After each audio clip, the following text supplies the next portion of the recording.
Olá, estamos começando mais um episódio do podcast Historicizar, um podcast aperiódico. E no episódio de hoje nós vamos produzir reflexões e apontamentos, uma historicização sobre a sexualidade e erotismo no Brasil. Pensar como as noções de intimidade foram sendo modificadas e transformadas ao longo do tempo, influenciadas pela política, economia e cultura. A sexualidade em séculos atrás sempre foi assunto reprimido e evitado. Agora, em tempos presentes, é um dos temas mais cultuados e comentados abertamente. As relações com a intimidade refletem como os processos civilizatórios modelaram gradualmente as sensações corporais.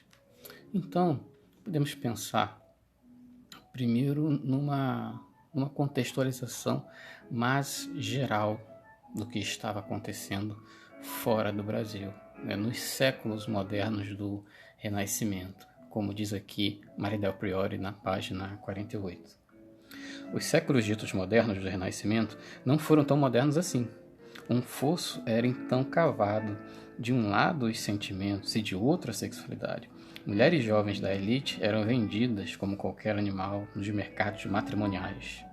Excluía-se o amor dessas transações. Proibiam-se as relações sexuais antes do casamento. Instituíram-se camisolas de dormir para ambos os sexos. O ascetismo tornava-se o valor supremo. Idolatrava-se a pureza feminina na figura da Virgem Maria. Para as igrejas cristãs, toda relação sexual que não tivesse por finalidade a procriação confundia-se com prostituição. Em toda a Europa, as autoridades religiosas tinham sucesso ao transformar o ato sexual e qualquer atrativo feminino em tentação diabólica. Na Itália, condenava-se à morte os homens que se aventuravam a beijar uma mulher casada. Na Inglaterra, decapitavam-se as adúlteras. E em Portugal, sodomitas eram queimados em praça pública. Percebe-se aí, com a chegada dos portugueses, que a partir do que estava acontecendo na Europa, que o sentido de coletividade sobrepunha-se às individualidades. Não era possível a existência de liberdades individuais, sobretudo no que tange a questão da sexualidade. Inicialmente, índios e escravos seminus, pois as regras de vestuários dos europeus elas foram se consolidando gradualmente. No início da colonização, os jesuítas impuseram uma luta feroz contra a nudez, na tentativa de vestir os índios. Vestir para afastar do pecado, vestir para afastar do mal. Pessoas eram enterradas, sepultadas, vestidas, na crença de que ressuscitassem com a roupa que se identificasse. Não havia privacidade, não existiam casas com cômodos. Os casebres, por exemplo, mesmo os casarões dos poderosos, não se existia privacidade. No século XIX, continuou a imperar o modelo patriarcal nas elites agrárias. Entre os pobres, as relações de concubinato. O adultério perpetuou-se na relação com a esposa, a relação decorativa, já que a relação ela não foi constituída com bases afetivas.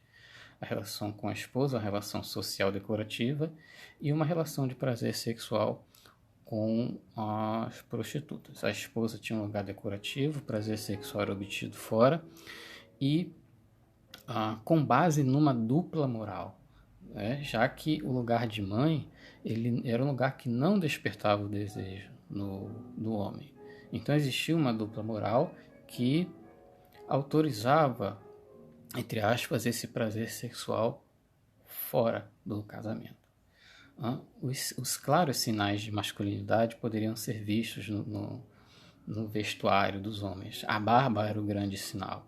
E as mulheres, o corpo todo coberto, as mãos e os pés, apenas as mãos e os pés expostos, despertavam fantasia.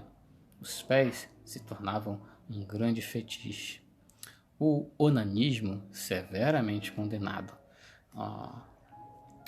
do século, até o século XIX, meados do século XX, em referência a Onã, um personagem bíblico que praticava coitos interrompidos. Ainda sobre o século XIX, a Maria Del Priore vai dizer o seguinte: tempos de desejos contidos ou frustrados, o século XIX se abriu com as libertinagens de um jovem imperador e se fechou com o higienismo frio de médicos.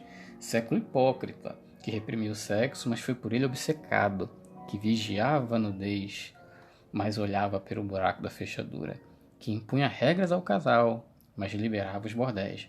A burguesia emergente nas grandes capitais, somada aos senhores de terra e entre eles a aristocracia rural, distinguia dois tipos de mulher: a respeitável, feita para o casamento, que não se amava forçosamente, mas em quem se fazia filhos, e a prostituta, com quem tudo era permitido e com quem se dividiam as alegrias eróticas vedadas por educação às esposas. E então, assim se resume o século XIX. No século XX, mudanças vão acontecer, né? Mudanças políticas importantes, como o fim do império, a urbanização, a mudança para o sistema republicano. Então, sobretudo, a urbanização, né, a chegada da consequência da Revolução Industrial aqui no Brasil, né, vão proporcionar novas sociabilidades, e novas sociabilidades vão possibilitar novas mobilizações do corpo, né? Então, os eventos públicos, né, a luz elétrica, a fotografia, o cinema. Então, prosseguindo, a homossexualidade prossegue clandestina e violentamente reprimida. Já no século XX, o corpo masculino musculoso vai ser reflexo de saúde e de exibição da masculinidade. A virilidade ela vai ser associada a uma luta moral, né? Vão ser cristalizados e naturalizados as metáforas pejorativas a respeito desse lugar do órgão sexual masculino: porrete, espada, pau, enfiar, meter. E a consequência dessas mudanças entre o século XIX e XX, já vão começar a aparecer relacionamentos que são produtos de escolhas por amor, não mais produtos de negociata. E quem vai ditar aqui a estética e a moda de aparição do corpo ao longo das décadas do século XX? Não mais a moda de Paris, dos vestidões, agora o cinema hollywoodiano. Década de 30, era Vargas, vai haver uma consolidação da moral cristã. Vai se prosseguir um controle do prazer sexual que vai aparecer, né, como as marcas temporais nos jornais, nos documentos, como, por exemplo, um casal só podia se hospedar no hotel com um atestado matrimonial. E assim segue a caminhada de historicização da sexualidade e erotismo durante o século XX. Ao chegar à década de 60 e 70, um turbilhão de mudanças, né, vai acontecer. Acontece o surgimento das pílulas anticoncepcionais, as revoluções juvenis na música, na estética, na arte, de modo geral. O corpo ele vai aparecer no final dos anos 60 ali de maneira impetuosa como bandeira dos movimentos de minoria.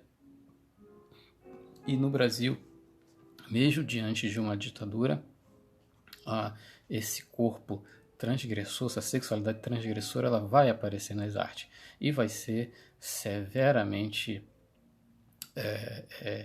perseguida e cerceada pelo Departamento de Censura e Diversões Públicas, a censura da ditadura militar, que prezava pela moral e os bons costumes. Então, também vai aparecer no cinema, no que chamávamos de pornô chanchada, com Davi Cardoso, com a atriz Helena Ramos. E vamos ter no final dos anos 70 e começo dos 80 o surgimento da AIDS.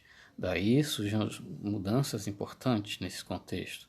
Um tempo difícil, um tempo de reflexão, né? E ainda uma informação que não foi dada sobre o começo do século XX, uma importante mudança que Mário Del Priore vai dizer é o seguinte, que no século XIX, até o século XIX, matronas pesadas e vestidas de negro enfeitavam os álbuns de família e retratos a óleo nas salas de jantar. No século XX, elas desaparecem da vida pública. Envelhecer começa a ser associado à perda de prestígio e ao afastamento do convívio social. Associa-se gordura diretamente à velhice. Olha como essa questão estética podemos fazer uma importante contextualização. E a chegada do fim do século XX e começo do século XXI. Uma grande questão nessa historicização, porque apesar da aparente liberdade, as queixas continuam a respeito do lidar com a sexualidade. As queixas de insatisfação, as queixas com a dificuldade com a sexualidade. Então, eis uma questão a ser pensada e refletida tanto no campo cultural, no campo público, quanto no campo privado, no campo intrapsíquico. E sobre esse tema recomendamos 3 obras: Ronaldo Weifans, História da Sexualidade no Brasil, 1983, Lilian Moritz Schwartz, com História da Vida Privada no Brasil, 1998, e o livro que muito serviu de fonte para a explanação de hoje, de Mário Del Priore, Histórias Íntimas, Sexualidade e Erotismo na História do Brasil, de 2011. Ao fundo, o disco Arthur Moreira Lima interpretando Ernesto Nazaré, 1984. Obrigado, abraço a todos, até o próximo episódio.